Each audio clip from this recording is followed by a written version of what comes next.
usia 50, kurangkan 10 perkara dan banyakkanlah 10 perkara. Yang pertama, kurangkanlah makan, banyakkanlah berpuasa.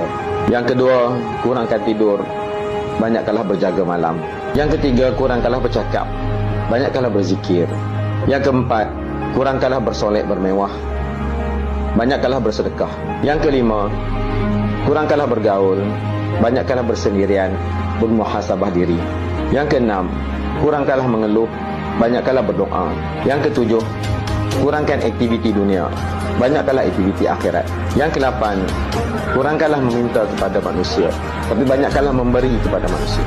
Yang ke-9, kurangkan meminta pertolongan daripada manusia, tapi banyakkan meminta pertolongan keselamatan daripada Allah SWT. Ke-10, kurangkan bergantung harap kepada manusia, tapi banyakkanlah bergantung harap pada Allah SWT. InsyaAllah semoga bermanfaat.